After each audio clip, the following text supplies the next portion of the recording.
Good morning, everybody. Welcome to episode 3 of the Video Lowdown.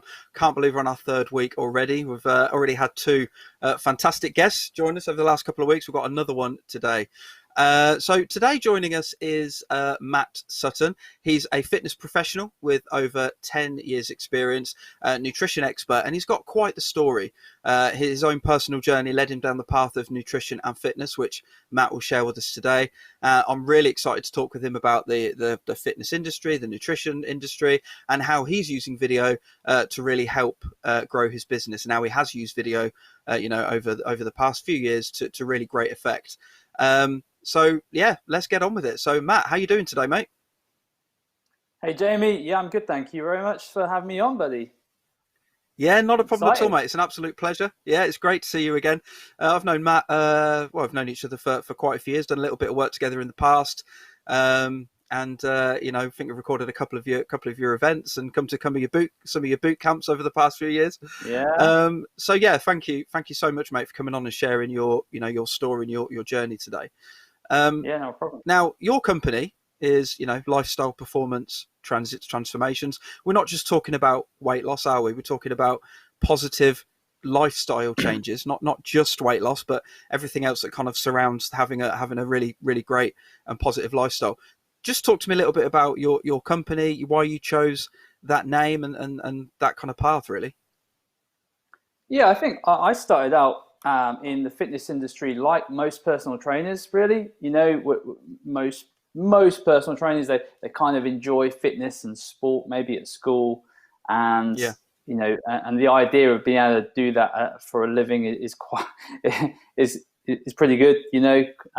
Quite big aspiration to a lot of trainers. So yeah, that's really how I started my sort of journey, and the idea of being able to PT people and just be in the gym all day was just awesome to me. And then yeah, so I did that and did sort of serve my apprenticeship, really working in different gyms, bodybuilding gyms, boxing gyms, big box gyms, and Nice. then like most PTs and hotel gyms as well. That's where I sort of started my business.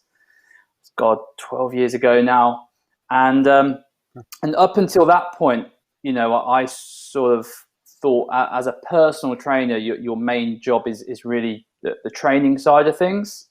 And obviously, my story. So it was 10 years not last Sunday, the Sunday before, I was diagnosed with an aggressive cancer.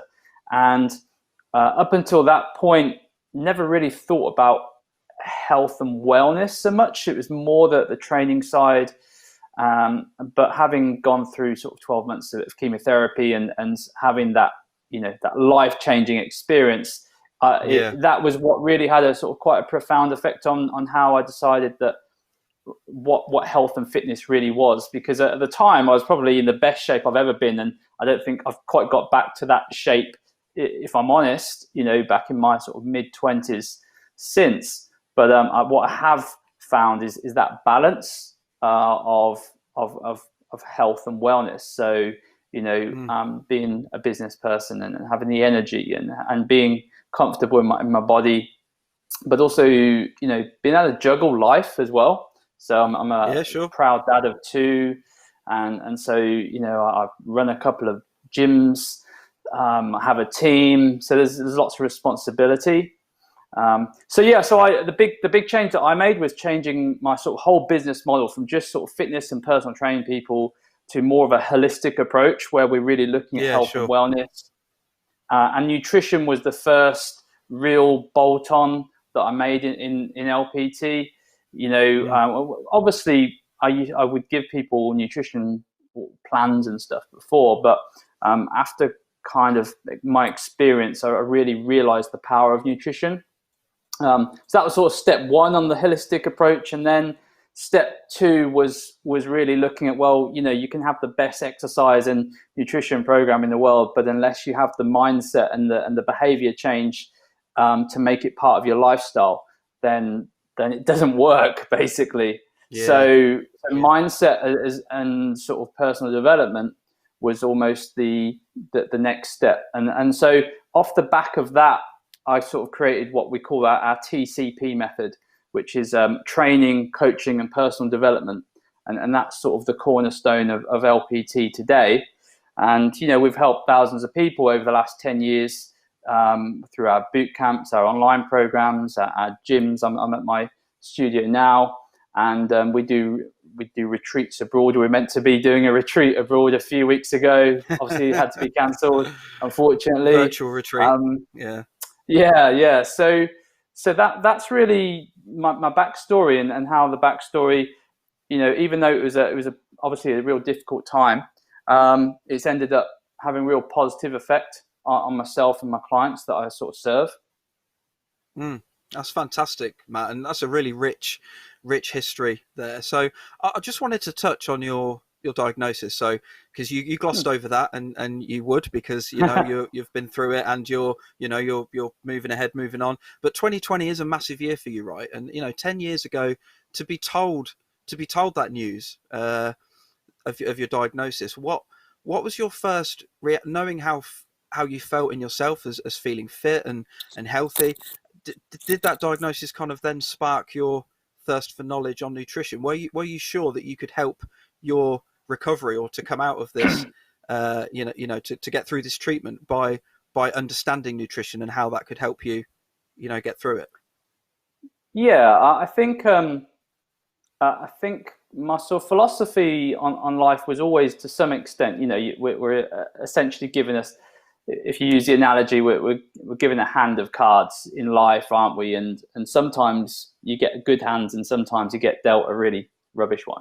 And Sure. At the time, I got dealt a bad hand, and I decided, well, my whole philosophy is, how can I play the best game? So I knew a little bit about nutrition, but I didn't quite know that. And I suppose there were some unanswered questions, because I was thinking, well, look, I'm super fit. Why have I been diagnosed with cancer? What have I done wrong? I sort of started to look at myself and try and understand that. As it happens, I got tested in the US. I had some samples sent away, and it sort of came back as nothing really was. It was just pure bad luck. You hadn't done anything wrong, had you? Yeah, it wasn't a lifestyle cancer. Probably... It was just a bad luck cancer. So nutrition was sort of one of the starting points to learning about anti-cancer fighting foods. Learning more about where food comes from, obviously antioxidants, and it was quite an eye opener. And the results that we had once I learned what I learned about nutrition and put them with our boot camp that I think you attended back then. The results were amazing. I mean, you obviously, I think you filmed one of our events where we interviewed 4 of our members who lost about 20 stone between them, and completely transformed their life. And that was really off the back of just piecing together training with nutrition. But yeah, no, it was a tough time. Obviously, I'd just gone self-employed, so we'd gone traveling around Australia with me and my wife, or at that point, my fiance. And I decided whilst traveling that I wanted to pursue my dream of being owning my own time and being a business person. I was still working the gym floor at the time, and decided, when I get home, I'm going to set my own business and really give it a go. And so, I was only home for 3 or 4 months of doing that before hitting with the big C. So that was tough, because it was tough financially. But weirdly, again, it's weird how things change, but it was actually the catapult to me building my team, because suddenly I couldn't work, like I was, and I either had to throw in the business, or had to start getting some help and building a team. Absolutely. And so that was the start of building my team. I've lost count of how many staff I've had since then. And so it kind of forced me into building a business. It did kind of show me as well the difference between being like a solopreneur and a business owner, because sure, having a team as a solopreneur, I was kind of doing all the work, I was doing all the sessions, I was doing all of the marketing, doing everything. And having got cancer, it kind of showed me, well, you haven't really got a business, Matt. You've got a very busy job, and so again, that was another positive that kind of came out of it. So as bad as it was, and as worrying as it was, I mean, we were sort of told that we wouldn't have children. That has turned out to not be true, which has been awesome as well. So there's been loads and loads of positives that have come from it. And you hear this quite a lot, don't you? When the dark hits, then there's lots of light to become, and hopefully we can see the same thing from the pandemic.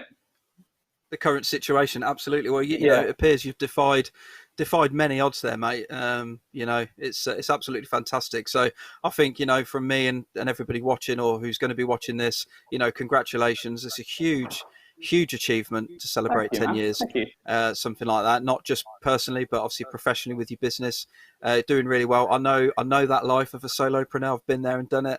I've also had a team, and you can't do all of the things all of the time, all on your own. It's fantastic, mate. So let's go on then to talk about a little bit about video and how you're using that in your business. I know primarily you use video to as video testimonials, which is one of the forms of video for all business owners, which I advocate all the time. I think video testimonials is one of the most powerful bits of video content you can produce, because having your clients and customers talk about you in an affectionate, real, honest, human way is to the pound is much better return on investment than most other forms of marketing.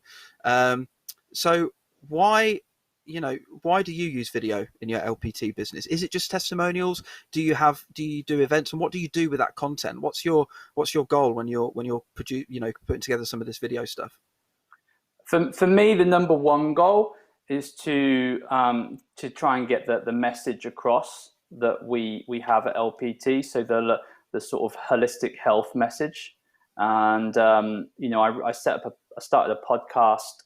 I think it was about 3 or 4 months ago to help me do that as well. And we're sort of videoing some of those now with the interview-based podcasts. But the message is key because, like I said, like most markets, but the fitness market is quite saturated. There's lots of PTs doing the same thing. And, we are quite different with our philosophies in terms of how we help people. We're not just about the wham bam kind of exercise, work you hard and see you later. We do lots of workshops. I do lots of live streams, do lots of videos, and we've got lots of sort of one-to-one coaching.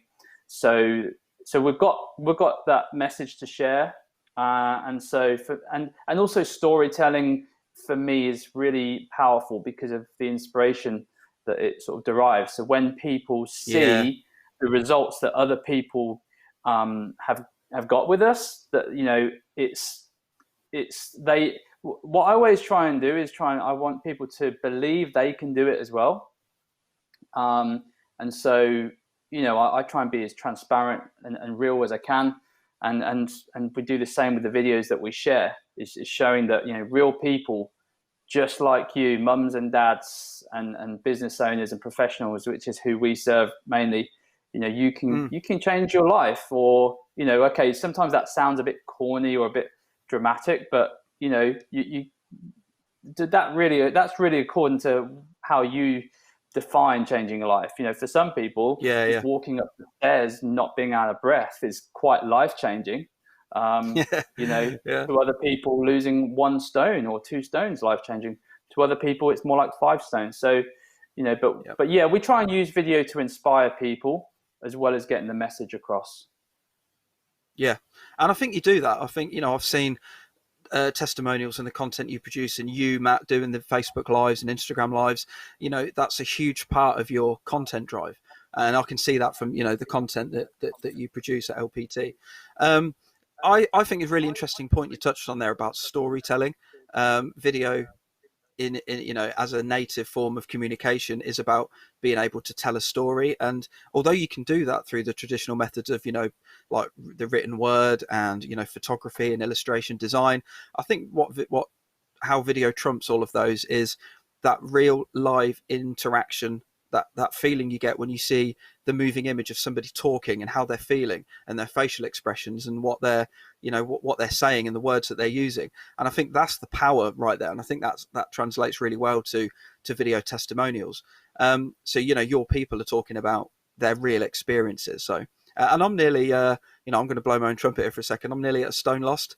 I've got some great support from my partner here, and she's doing the same. So yeah, I caught your Facebook Live the other day, and it's really interesting stuff, mate. And I think you do communicate on a human level with everybody that watches, because that's what's needed, and especially in this time right now, this crazy COVID time. We mention the C word every week at the moment, and it is about that human connection and about being able to connect with people in some way. And at the moment, video seems to be the key way that that's happening. You told me before the episode, Matt, that you prefer to publish on Facebook predominantly. Is that your video content on Facebook? Is that because of the demographic? Is that because that's where your people are, where your customers, potential customers are? Yeah, I think it's number one. It's our avatar, so our sort of our client base. Many of them are sort of at that sort of age where the majority are more on like Facebook than, let's say, Instagram. Although that is change, I'm seeing a bit of a change in that over the last year or so. I think with Facebook being more of a sort of community-based platform where there's lots of, chatting back and forth, and that works well because we're a community-based business. That's what we're all about. And so we have lots of Facebook groups. We have a free group. We have a members groups. So because everyone's kind of there already, it makes sense to sort of utilize that. But we've had a YouTube channel for 10 years now. I think over the last year or two, I've started to focus on it a little bit more because I can see where things are going with online video, like what you're doing right here, and I really like it. And we're doing more of we're going to be doing more of our interview-based podcasts via video as well. And awesome. I'm really looking forward to actually interviewing some of our members, like when you did the event for us and we did the how they did it seminar. I think that's really powerful to show people exactly what they did to get results. Because I think that's one of the biggest misconceptions is people think that they have to follow like a really rigid program and it has to be really boring and they've got to be living off chicken and broccoli and exercising 3 times a day. Where if you talk to some of our members, they're doing 3 times a week, 45 minutes, being a little bit more active, changing their diet a little bit, not making massive changes, but just being very consistent with it. Consistency. Consistency is really, really, really the thing. Yeah. But going back to the platforms, sorry. So that's okay. Well, I've always known that, like with the fitness thing, and I've yo-yoed so many times. Like I've got, I used to do kickboxing and Jeet Kune Do and martial arts, and I used to train like an absolute animal. And then over the years, it just got less and less, and and then eating bad food and all that sort of stuff. But then when, like, even just recently, I've only been doing it for a couple of weeks, but the consistency and seeing the results on a daily basis is what is propelling me to do it. But then I have to think about why hasn't that spurred me on in the past? And I don't really know why. I can't really put a fit. Maybe it's because my partner's doing it as well, so we're supporting each other. Maybe because we're seeing the results every day, it's just helping. I'm not really sure, but I mean, I guess we could talk about the psychology of it in like loads more episodes. But I guess it's a tricky one to pin down. But when you feel it, and and when you feel it, you know that it's working, and it's a feeling I think that you get.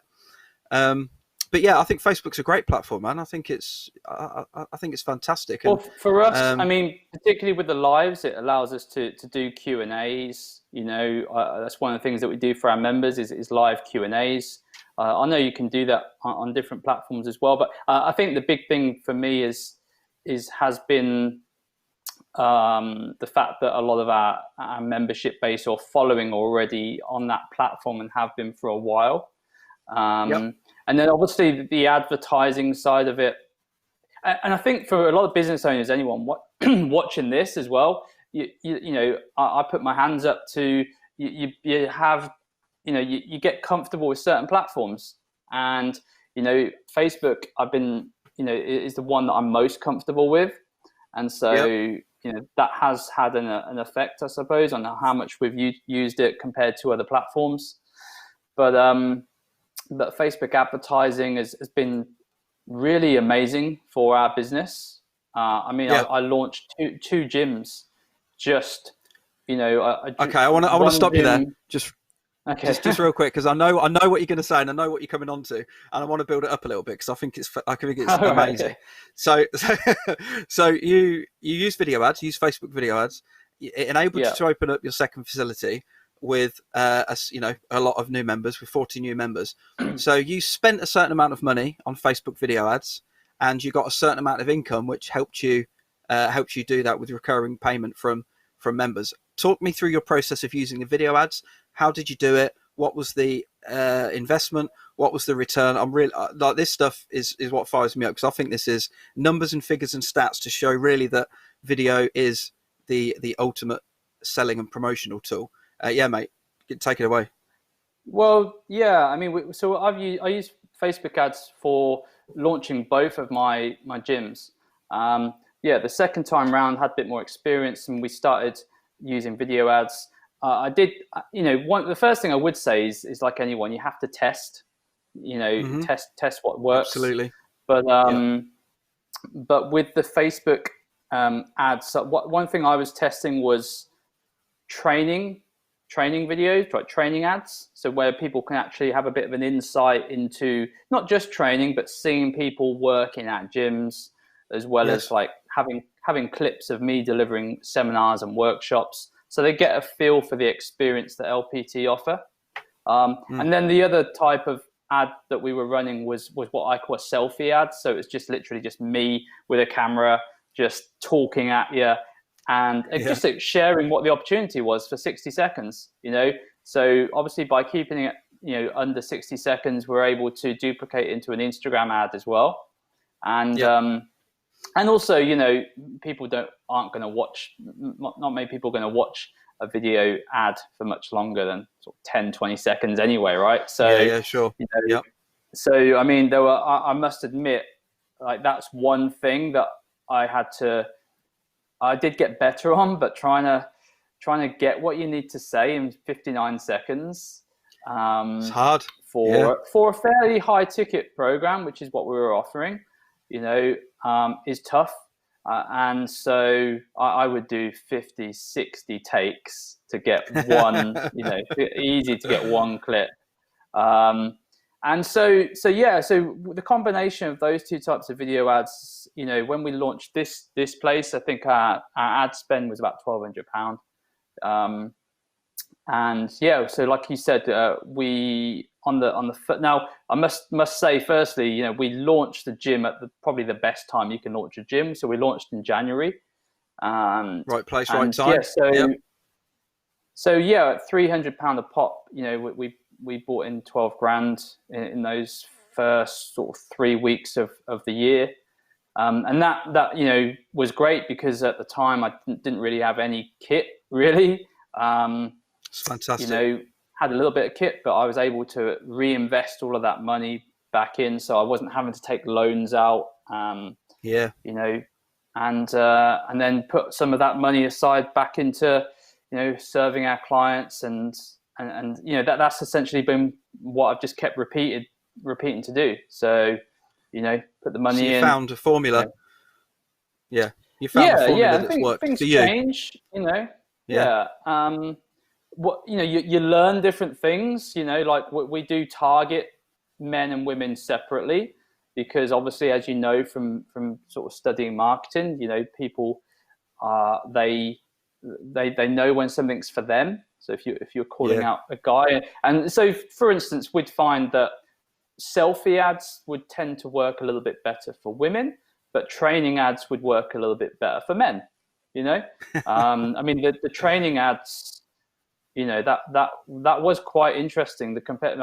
guys clearly don't want to don't want to listen to me talking. You know, they want to. They don't want to be. They don't want to be hearing that, do they? They just want to. They don't Yeah. want that. They just want to say what is the exercise? What's the training? Yeah. Does it look like what fun? we're going to do? Can I get involved? Yeah. Yeah, and that's fair enough. And so that's what we offer.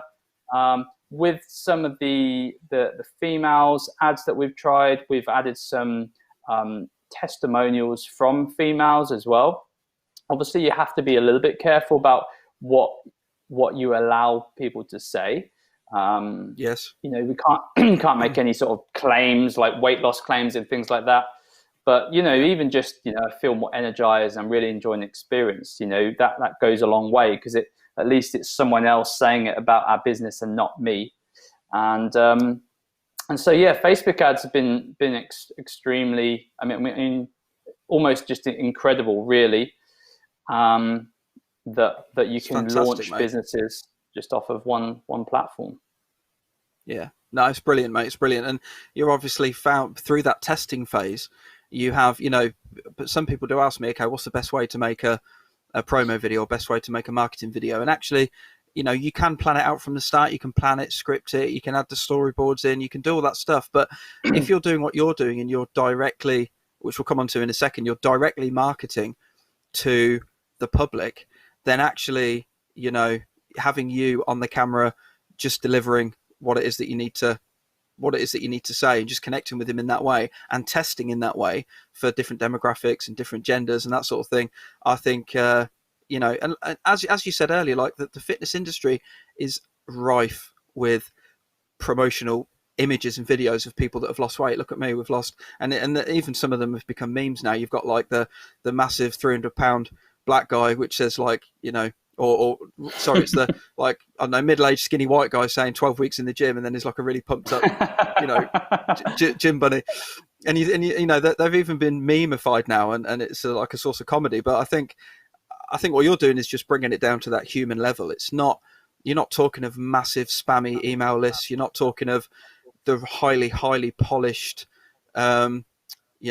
six-pack style of advertisement and stuff. It's just you're talking to real people on a real level on a platform that your audience is using every day. So that's probably why you found so much success with that little bit of spend and such huge income. I think it's fantastic, mate. So yeah, well done.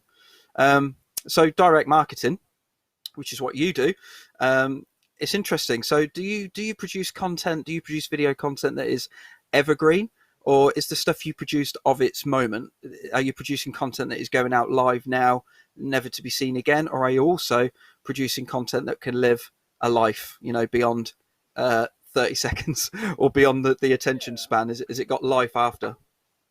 Yeah, well, a bit of both, really. We evergreen wise, I suppose the majority of our evergreen content is the sort of higher level content that we reserve for our members, whether it be home workout recordings that we're doing right now, or, like I said, I do a lot of masterclasses on nutrition and training. So a lot of that would be using something like Zoom, and that would be recorded in a members area of our website. Obviously YouTube would be our main evergreen content area, and that's something that we are looking at building up soon. But yeah, obviously in terms of lives, what we have done in the past is if I do a Facebook Live that seems to go down quite well, and I'm sort of quite fond of, and I think gives people value, or save that as a video and then repurpose that onto our blog. We've done that before, or even taken the live, download it as a video, put it on the blog, and then repurpose it on YouTube as well, just to maximize. Great. And yeah, repurpose. Fantastic. Yeah. I think repurposing content is one of the things that I've been learning to get better at. I think I did a podcast or a live recently, and I also filmed it and got the sound quality as well. So I was able to duplicate that into a podcast. Then I was able to I used InShot for the video, and nice. I created about 5 or 6 short clips from the long video, and I just stored them on my phone so I can upload those to Instagram.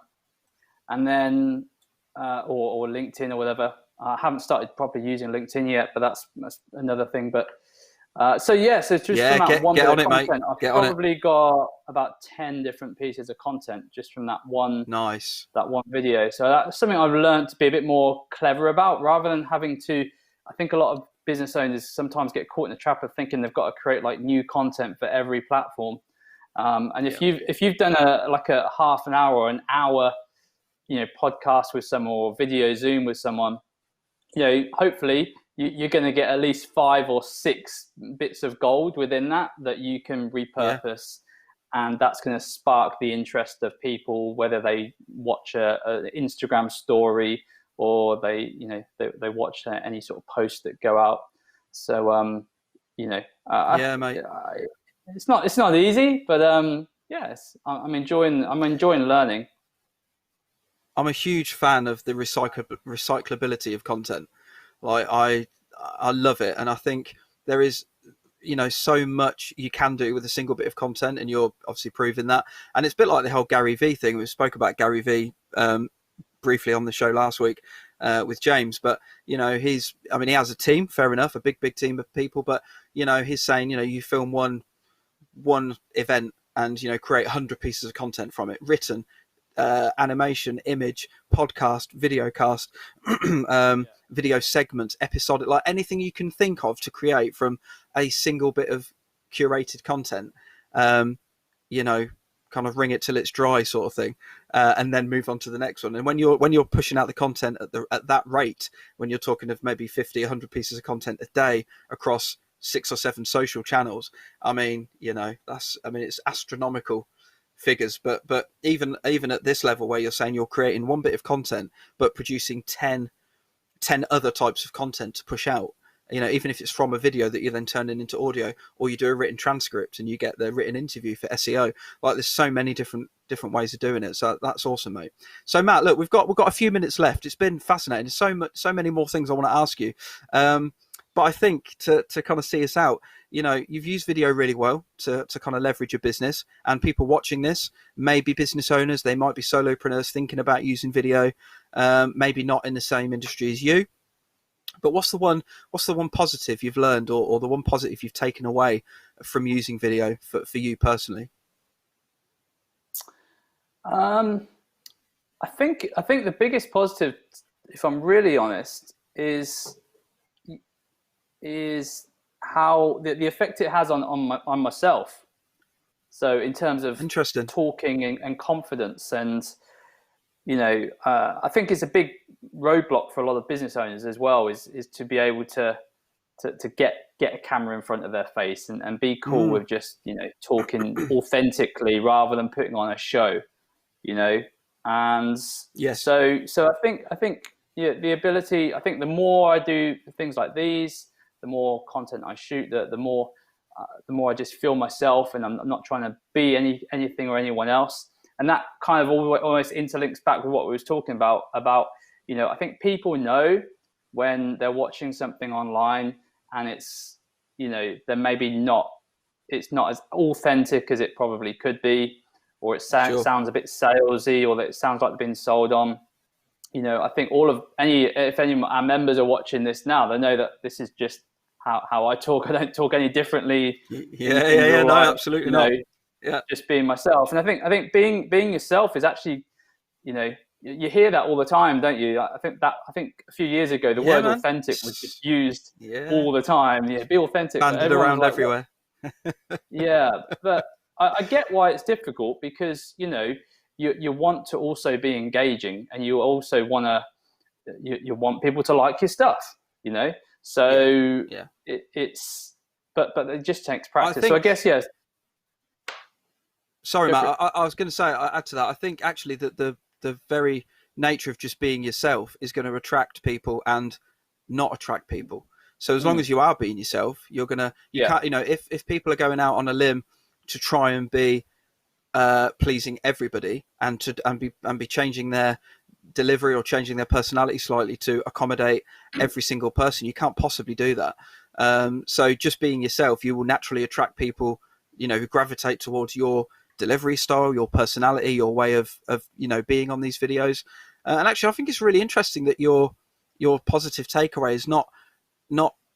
I think it says a lot about the type of person that you are, mate. That you're not looking at it that the one positive thing is pushing video out from my business, which makes more money, and therefore it's brilliant. It's like, actually, no, it's had a big impact on me in my confidence as a business owner by forcing video into the business and doing these lives and Q&As and connecting with people. That's the one positive you've taken away. And I think everybody should be on Facebook Live doing Q&As, LinkedIn, IGTV. If they're a solopreneur business and they want to get their message out there, putting your face in a box and talking is a really, really good way of doing that. Yeah, because I mean, yeah, you're right. Like, even though it's had a really positive, like Facebook advertising had a huge positive on our business. Unless you're confident in the content that you're putting out, then that's not going to be the case. So ultimately, the confidence that you have about what you talk about and what your message is, I'm extremely. I've done a lot of work on who we are and what we do and what our message is, and because that's really concrete, it's very easy for me to talk about. Absolutely, it is. Yeah, when you know your onions, it's really easy to just talk the talk. And I could do this all day, mate. We could make this a 5-hour episode if you want to skip lunch, and we'll just keep going. Listen, Matt, thank you so much, mate. Is there any workshops you've got coming up? Any now's your time to plug any programs, any sessions, anything you wanna kind of promote or let our audience know about? Well, if the message that you've heard resonates at all, then definitely listen to our podcast. So it's Mastering You, which is the podcast. You can get it on any Apple, Google, all of those platforms. We are launching a new online challenge a week on Monday, next Monday. So it's going to be a 21-day wellness challenge. Okay. And so the focus will be, yes, physical, but it will also be on emotional and mental health as well. And so I'm really looking forward to that. We haven't. I think right now it's something that people need and want is to focus on their overall wellness. I know through lockdowns, a few people have gained a bit of weight as well, so they wouldn't mind losing a few pounds.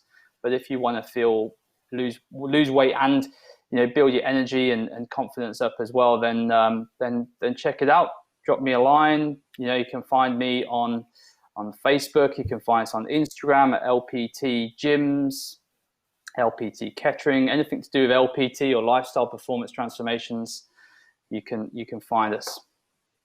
Nice. And we're looking at your website right now, actually. Martin's just brought up an image of your website, and we can see that you've got a video on your homepage with a form, call to action. Brilliant, mate. Brilliant use there. Brilliant placement of video. Looks quite a fun video as well. You've all got your antlers and your Christmas hats on. Fantastic, mate. Listen, Matt, thank you so much today for joining me. It's been an absolute pleasure. It's been really great to kind of connect with you again after a few years. I'll certainly be keeping a close eye on the things that you're doing, mate. And you know where I am. Yeah, if you need me. And hopefully thanks we'll for cross having me on paths again. Yeah, not a problem at all, Matt. Thank you. Cheers. Okay, take care. So, thank you guys for watching. That was episode 3 with Matt Sutton of Lifestyle Performance Transformations. Fantastic guy, I'm sure you'll agree, has had quite the journey over the last 10 years and has arrived at 2020 with a solid plan, some great content. And I think the next 10 years are going to be really interesting to keep a watch out for this guy. If you've enjoyed today's episode, please do subscribe to the YouTube channel. This is where we go live every Wednesday at 10 o'clock. The feedback so far has been phenomenal. I'm absolutely loving it. This is a really fantastic outlet for me to get onto, and I'm really enjoying talking to our guests. Yesterday, I did set up a Facebook page as well, facebook.com/the video lowdown. You can go on there, like the page, leave reviews if you like it, send me to Facebook heaven or Facebook hell, but hopefully you're all enjoying these episodes so far. So yeah, pop a subscribe, like, comment, all the usual stuff.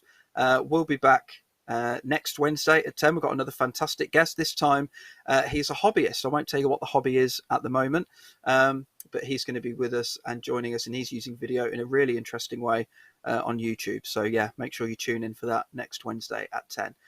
Quick note about the production of today's episode. Every week, a good friend of mine, Martin Steed, he is a live streaming aficionado. He's an amazing plumber of cables and streaming technology. I created the assets, and he has amazingly put this show together with the transitions, with the title cards, the streaming countdown at the beginning, all the audio levels. So it just leaves me with the guests to be able to talk and do what we do best and just have a chat. So Martin, I know you're watching because you're streaming this now. Thank you. All of the details of the guest, all of Matt's details are going to come up now. And if you want to get in touch with Martin about any streaming opportunities, his details are on there as well. Thanks for watching, and I'll catch you next week.